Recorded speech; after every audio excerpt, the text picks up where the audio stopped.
सभी को जय मसीह की। हम परमेश्वर के वचन को ध्यान करेंगे। हमारे बीच में भरतलाल ब्रदर हैं। मैं समय को ब्रदर को देना चाहता हूँ। सबको जय मसीह की। ठीक है, आइए हम लोग देर न करते ही एक परमेश्वर के चरणों में जाएंगे, छोटी सी दुआ करेंगे, इसके बाद हम बचन में जाएंगे। अंगकारी पिता, हम आपको धन्यवाद करते हैं प्रभु जी, अपना समय के लिए संभाल दिया इसका पिता परमेश्वर। और प्रभु जी हर दिन तरह आज भी प्रभु संभाल के आया प्रभु जी, और संभाला है प्रभु जी, धन्यवाद करते हैं प्रभु। आप प्रभु दुआ करते हैं जो मीटिंग में आपके भाई बहन दादा जुड़े प्रभु आशीष पिता। और प्रभु जी हम जो बच्चे प्रभु जी सीखने के लिए जा रहे हैं प्रभु, आप सबको आशीष कीजिए बच्चों के द्वारा पिता परमेश्वर सबको आशीष मिल पाए। धन्यवाद करते हैं प्रभु। प्रार्थना सुनने के लिए प्रार्थना प्रभु यीशु मसीह के नाम से विनती करता हूँ, आमीन। ठीक है, आइए हम लोग देखेंगे यिर्मयाह 33 अध्याय इसके 1 वचन से लेकर 26 वचन तक। 1 पद से हम लोग 3 पद में हम देखेंगे। इस प्रकार लिखा है, परमेश्वर वचन बताता है यिर्मयाह के पास दूसरी बार ये वचन पहुंचता है परमेश्वर का, जब वो पहरे के दरवाजे पर वो बंद रहता है। उस समय देखते हैं कि परमेश्वर का वचन दूसरी बार यिर्मयाह के पास पहुंचता है, जब बताता है कि तुम मुझसे प्रार्थना कर और मैं तुम्हें कठिन कठिन बातों को मैं बताऊंगा और मैं तुम्हें प्रार्थना को सुनकर उत्तर दूंगा। तो यहाँ पर हम देखते हैं कि मैं परमेश्वर का वचन यिर्मयाह के पास दूसरी बार होता है। क्या होता है कि दूसरी बार यिर्मयाह के पास पहुंचता है और वो बताता है कि मुझसे क्या कर, प्रार्थना कर, मैं तेरी सुनूंगा और कठिन कठिन बातों को मैं क्या करूँगा।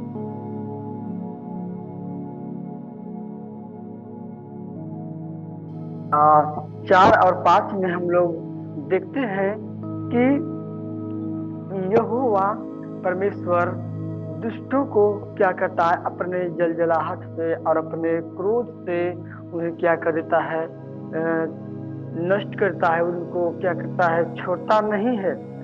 और इस प्रकार से हम देखते हैं कि दुष्ट जो लोग रहते हैं उनको परमेश्वर किसी भी हालत से नहीं छोड़ता। जब हम लोग परमेश्वर को छोड़कर चाहे कोई भी विपरीत दिशा में जाने लगता है, परमेश्वर की दृष्टि में यानी कि गलत करने लगता है, तो परमेश्वर का वचन बताता है जो दुष्टता करने लगता है, गलत काम करने लगता है, परमेश्वर अपने जलजलाहट से, अपने क्रोध से क्या करता है कि उसे मरवा देता है या उसे क्या करता है, बर्बाद करता है। यानी कि दुष्ट लोग को कभी माफ नहीं करता है, वो नहीं छोड़ता है।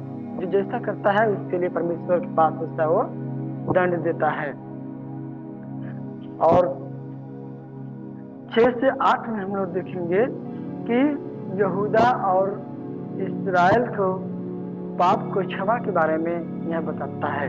हम देखते हैं कि ये जो 33 अध्याय यिर्मयाह की जो ये पुस्तक है, 33 अध्याय विपत्ति और पुनर्स्थापना की भविष्यवाणी के बारे में ये बताता है। ये क्या परमेश्वर क्या करता है, ये भविष्यवाणी करता है यिर्मयाह के द्वारा।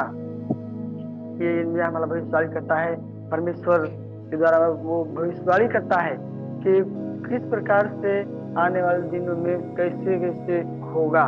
तो वही यहाँ पर बता रहा है यहूदा और इस्राएल के पाप के बारे में।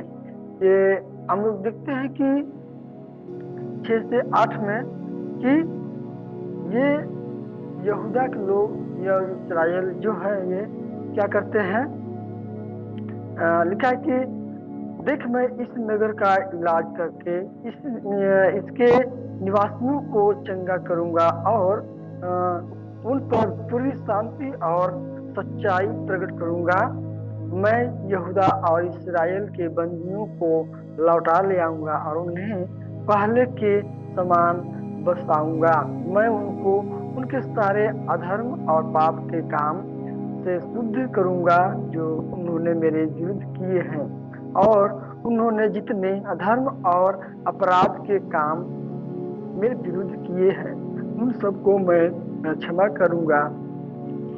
तो यहाँ पर हम देखते हैं कि जिस प्रकार से ये लोग परमेश्वर के खिलाफ ये लोग पाप करते थे। परमेश्वर बाबर कहता था कि मूर्ति पूजा या व्यभिचार ये सब यानी कि झूठ बोलना ये सब मतलब छोड़ने के लिए परमेश्वर कहता था, लेकिन वो लोग क्या करते थे, बार बार उसी में वो लोग जाते थे। परमेश्वर जबकि प्यार लोगों को साथ में हमेशा रहता था, बार बार उनको टाइम देता था, लेकिन परमेश्वर इतना प्रेम करते थे उन लोगों के ऊपर, और जो बंधुआई में गए थे उनके लिए वो बोल रहा है कि मैं उनको क्या करूंगा, फिर से मैं छुड़ा लाऊंगा और उनको क्या करूंगा, मैं अपने तरफ बुला लाऊंगा, खींच लाऊंगा।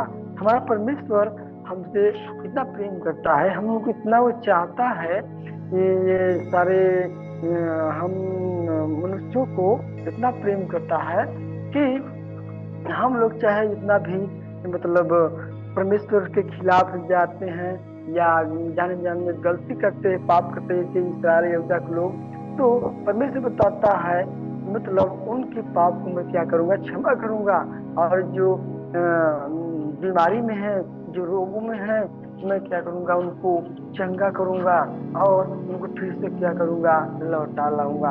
यानी कि परमेश्वर हर हालत में चाहता है कि हम उनके पास रहें, उनके साथ रहें, और हम भटके ना। और जिस प्रकार से देखते हैं कि 100 भेड़ में एक भेड़ भटक जाती है और 99 रहती है, तो उस 99 को छोड़कर एक भेड़ के पीछे वो चरवाहा जाता है, उसको भी ढूंढ कर लाता है। उस प्रकार से परमेश्वर ये चाहता है कि एक भी क्या करे, उनकी भेड़ क्या करे, भटके ना, उनके साथ रहें। और वही चाहता है कि मैं उनके हर एक पापों को क्षमा करूंगा और उनको चंगा करूंगा और उनको वापस लौटा लाऊंगा। यही परमेश्वर की सोच है मेरे प्रियो। वो चाहता है कि ताकि हम परमेश्वर को छोड़कर कहीं भी न जाएं। और यही हम देखते हैं यहूदा या यरूशलेम के लोगों के लिए यह भविष्यवाणी परमेश्वर करता है यिर्मयाह के द्वारा। और 9 से 11 में देखते हैं कि वह चाहता है कि हम या सब लोग क्या करें, उनकी भय मारे, उनकी यादर करें, उनसे डरे। परमेश्वर से हम यहोवा के मतलब सम्मान दें और उसकी महिमा करें। अगर हम फिर भी इसे नहीं करते हैं तो परमेश्वर चाहे हम लोगों को जैसे हमारे मर्जी से या हमारी मर्जी के खिलाफ वो चाहेगा तो हमसे अपना भय मनवा सकता है या चाहे अपना महिमा करवा सकता है। वो अपने नियम के अनुसार वो जैसे चाहता है वो करता है। परमेश्वर ने ये पहले से ही क्या किया है, योजना बना के रखा है। 9 से 11 एक बार थोड़ा सा हम लोग पढ़ेंगे कि किस प्रकार से बहुत अच्छी बातों को बताता है परमेश्वर, क्योंकि वे वह सब भलाई के काम सुनेंगे जो मैं उनके लिए करूंगा, और वे सब कल्याण और शांति की चर्चा सुनकर जो मैं उनसे करूंगा डरेंगे और थरथराएंगे। वे पृथ्वी की उन जातियों की दृष्टि में मेरे लिए और हर्ष और स्तुति और शोभा का कारण हो जाएंगे। और यहोवा यूं कहता है, यह स्थान जिसके विषय तुम लोग कहते हो वह तो उजाड़ हो गया है, इसमें न तो मनुष्य रह गया है और न पशु, अर्थात यहूदा देश के नगर और यरूशलेम की सड़कें जो ऐसी सुनसान पड़ी हैं कि उनमें न तो कोई मनुष्य रहता है और न कोई पशु। उन्होंने हर्ष और आनंद का शब्द, दूल्हे दुल्हन का शब्द और इस बात के कहने वाले का शब्द फिर सुनाई पड़ेगा, सेनाओं की यहोवा का धन्यवाद करो, क्योंकि यहोवा भला है और उसकी करुणा सदा की है। और यहोवा है कि भवन में धन्यवाद बलि लाने वाले का भी शब्द सुनाई देगा, क्योंकि मैं इस देश की दशा पहले के समान जो कि त्यों कर दूंगा। यहोवा का यही वचन है। तो यहाँ पर हम देखते हैं कि यहाँ पर बता रहा है परमेश्वर वो चाहता है कि हम क्या करें, उसकी महिमा करें। 9 वचन के हम देखते हैं वो चाहता है कि सारे पृथ्वी के लोग क्या करें, जाति जाति के लोग उससे डरे, थरथराए, उसका भय माने, उसकी महिमा करे। और परमेश्वर बताता है जो देश, जो नगर, जो गांव उजड़ गया है, इसमें कोई नहीं रहता है, जिसको शैतान ने लड़ाई झगड़ा करके उसको मतलब खत्म कर दिया है और उनको नाश कर दिया है, मैं क्या करूंगा, उसको देश नगर को फिर से उसको बसाऊंगा। और जो सुनसान पड़ी हैं वो सुनसान नहीं रहेंगी, जिसमें जहाँ पर मनुष्य नहीं है, जहाँ पर कोई नहीं है, वहां पर फिर मैं बसाऊंगा और वहां पर फिर से आनंद होगा, खुशी होगा। और वहां पर दुल्हे दुल्हन का शब्द और सब आनंद से रहेंगे और परमेश्वर क्या करेंगे, धन्यवाद करेंगे। और यहोवा क्योंकि सबको भला करेगा, और यहोवा हमारा क्या है, भला है और करुणामय है, और वह हमेशा क्या करेगा, भलाई चाहता है और भलाई करता है। और फिर से क्या होगा, परमेश्वर को धन्यवाद करेंगे। इस प्रकार से हम प्रत्येक वचन में बताता है कि परमेश्वर चाहता है कि हम सब लोग उसके डर और भय में रहें, उनकी आदर करें, उनका सम्मान करें और उसकी महिमा करें। हम यही देखते हैं 9 से 11 वचन बताता है। और हम देखते 12-13 में कि उजड़े हुए को फिर से परमेश्वर बसा करके बसाता है और उन्हें पहाड़ी देश और नीचे के देश में क्या करता, दक्षिण देश के नगरों में क्या करता है, बिन्यामीन देश में और यरूशलेम, इन सारे देशों में यानी के आसपास यानी के यहूदा देश के सब नगरों में भेड़ बकरियां फिर गिन गिन कर चराई जाएंगी। यहोवा का यही वचन है। तो परमेश्वर जैसे कि पहले जिस प्रकार से था उस प्रकार से परमेश्वर बनाना चाहता है। जैसे भेड़ बकरी यानी कि जैसे मनुष्य पहले से अच्छे से थे, परमेश्वर को महिमा करते थे, उस प्रकार से वो हो जाएंगे आने वाले दिनों में। ये परमेश्वर का वचन बताता है। यहाँ पर यिर्मयाह के द्वारा परमेश्वर यहाँ बात कर रहे हैं।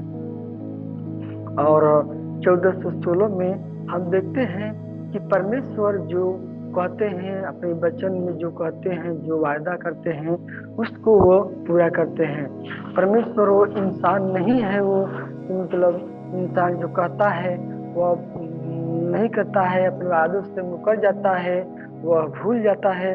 मगर हमारा परमेश्वर ऐसा नहीं है। परमेश्वर वचन बताता है, परमेश्वर कहता है कि परमेश्वर यहोवा की यह वाणी है, यह वाणी यानी कि यह वाणी कि मतलब जो भी कहता है परमेश्वर वो उसको कहता है कि लिखा है कि आने वाले दिनों में क्या होगा, इस्राएल और यहूदा के घराने के विषय में कहा है उसे पूरा करूंगा। और तो हम देखते हैं कि यहाँ पर दाऊद के वंश के बारे में लिखा गया है कि एक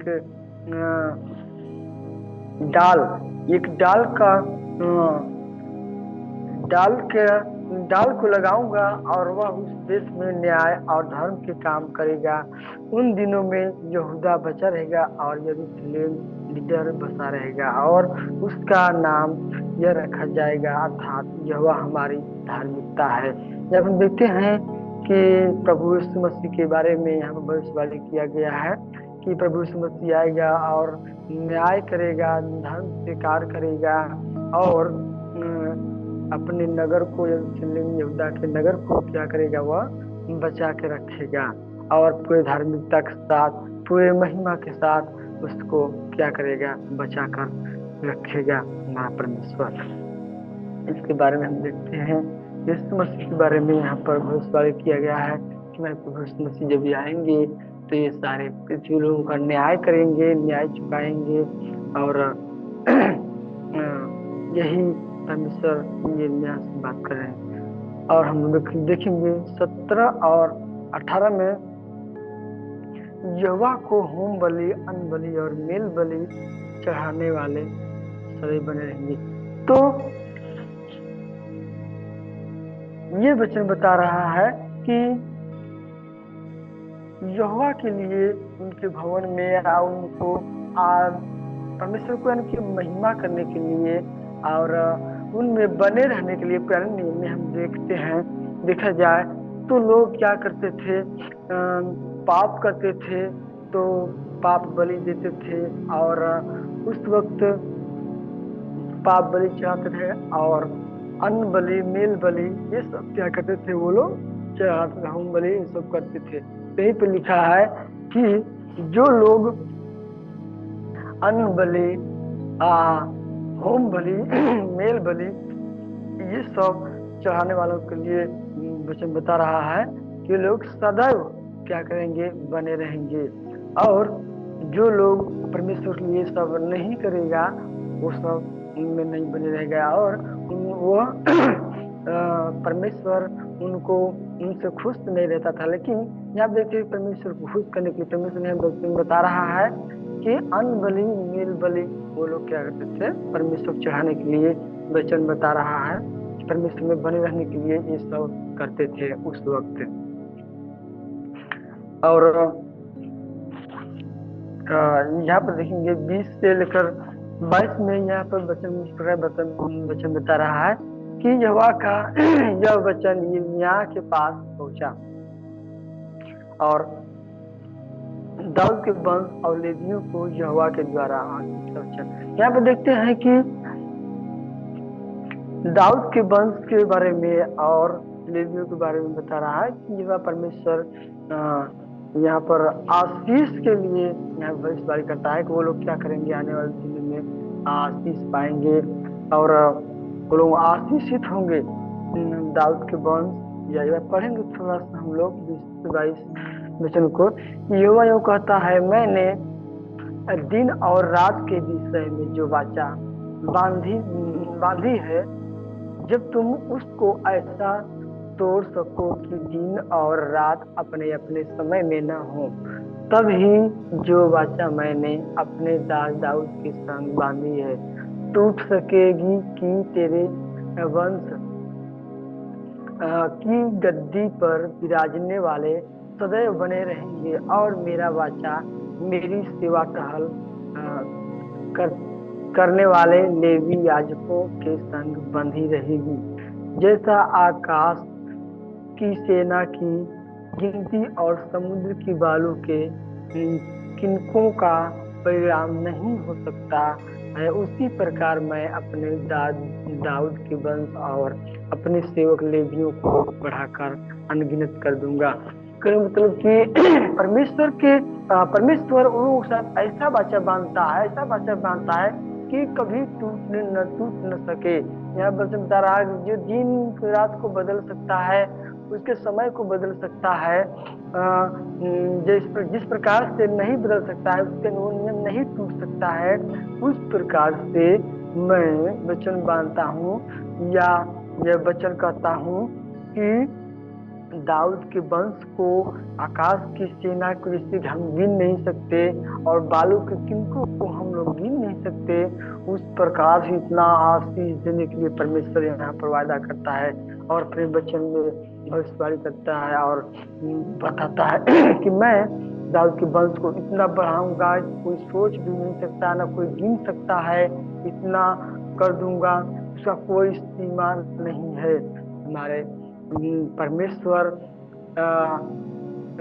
हर एक असंभव संभव करने वाला करने मतलब है जितनी गहराई से ये बात लिखी है उतनी गहराई तक हम लोग सोच भी नहीं सकते नहीं कितनी गहराई में ये बात लिखी है और कितनी कठिन बात को परमेश्वर यहाँ पर लिखा है। हम सिर्फ पढ़ सकते लेकिन उसको महसूस नहीं कर सकते हैं क्योंकि ये सिर्फ लिखा है, लेकिन जब परमेश्वर ऐसा करेगा देखने में कुछ और ही उसका नजारा लगेगा। तो इस प्रकार से हमारा परमेश्वर यहाँ पर वादा करता है और अपने वचन में बताता है कि जिसका कोई सीमा नहीं है, जो कोई अंदाजा भी नहीं लगा सकता है, उतना ये इस वंश को बढ़ाएगा। बालू किनको को कोई भी गिन नहीं सकता है, उसका कोई भी काउंटर नहीं कर सकता है और सेनाओं की आकाश की सेनाओं को भी नहीं कोई गिन सकता। उस प्रकार से वो बताता है कि दाऊद के वंश को और लेवी लोगों को क्या करेगा, वो बढ़ाएगा। क्यों बढ़ाएगा? कि वो उनमें हमेशा बने रहेंगे। मेरे प्रियो, मैं बताना चाहता हूँ, जब हम भी उनमें उतना बने रहेंगे तो परमेश्वर भी हम लोगों को भी आज आशीष देने के लिए जा रहा है। परमेश्वर चाहता है कि हमें आशीष दे, लेकिन हम उसके योग्य बन नहीं पाते हैं और हम नहीं कोशिश कर पाते हैं। इसलिए यह वचन सबके लिए लिखा है, सिर्फ उन लोगों के लिए नहीं बल्कि जो जो लोग परमेश्वर में बने रहेंगे उन सब के लिए ये लिखा है। उनको इस प्रकार से परमेश्वर आशीष देगा। उसका कोई सीमा नहीं है, तो कोई काउंटिंग नहीं कर सकता, कोई गिन नहीं सकता, कोई उसका अंदाजा तक नहीं लगा सकता है। और परमेश्वर हम देखते हैं 24 से 26 में लिखा है कि परमेश्वर अपने नियम के अनुसार करता है। जो परमेश्वर एक बार अपना नियम बना लेता है, जो योजना बना लेता है और जो प्रण ले लेता है, जो वचन करता है एक बार, परमेश्वर उसी के अनुसार वह करता है। और जो करता है वह करता है, किसी के कहने से नहीं या किसी के सोचने से नहीं, बल्कि परमेश्वर खुद योजना बनाता है और अपने नियम के अनुसार करता है। और हम देखते हैं वह दया करता है और हर एक मुसीबतों में से वह छुड़ाता है। और देखते हैं यहाँ पर लिखा है कि वह विपत्ति से छुड़ाता है और मुसीबत छुड़ाता है। और दाऊद के वंश में किसी को फिर न किया लिखा है ठहराऊंगा, परंतु इसके विपरीत मैं उन पर दया करके उनको बंधुआई से लौटा लाऊंगा। और जो बंधुआई में थे उनको बोल रहा है परमेश्वर कि लौटा लाऊंगा और उनको छुड़ा लाऊंगा और उन पर दया करके उनकी सारी मुसीबतों को, सारी चिंता को दूर करके मैं क्या करूंगा, अपने पास ले आऊंगा। और यही परमेश्वर की बात है। तो आज हम परमेश्वर वचन से सीखे, परमेश्वर जो कहता है वो करता है, अपने वचन का पक्का पे नियम के अनुसार, अपनी योजना के अनुसार परमेश्वर अब करता है। और हम देखते हैं, पहले हम देखें कि परमेश्वर बताता है तू मुझसे प्रार्थना कर, मैं तेरी प्रार्थना को सुनकर तुझे उत्तर दूंगा, तेरी कठिन कठिन बातों को तुझे बताऊंगा। और जो दुष्ट लोग रहते हैं क्या करता है, उनको नहीं छोड़ता है। और यहाँ पे यहूदा इस्राएल के पाप के बारे में देखते हैं कि वो फिर से क्षमा कर देता है, क्षमा करके वो चाहता है कि वो हमारे पास किया जाए। प्रकार से हम लोग देखते हैं। इससे हम अपनी बाणी को समाप्त करते हैं और अगला समय सर को देना चाहते हैं। थैंक यू भाई, प्रभु आपको आशीष करे। आइए हम प्रार्थना करेंगे। प्रेमी प्रभु धन्यवाद हैं सुंदर समय के लिए, सुंदर दिन के लिए। प्रभु हम सभी को सुंदर वचन देने के लिए प्रभु आपको धन्यवाद देते हैं। प्रार्थना करते हैं प्रभु, इस जूम मीटिंग में जितने भी जुड़े हुए हैं सबको आशीष कर, कृपा कर प्रभु, जिसको प्रभु इस वचन के माध्यम से प्रभु आने वाले समय में चलने के लिए प्रभु हमको बुद्धि ज्ञान दे, प्रार्थना करते हैं। इस प्रार्थना इस मसीह के नाम से मांगते हैं, आमीन। हे मेरे मन यहोवा को धन्य कहे और जो कुछ मुझ में है वह उसके पवित्र नाम को धन्य कहे। हे मेरे मन यहोवा को धन्य कहे और उसे किसी उपकार को ना भूलना।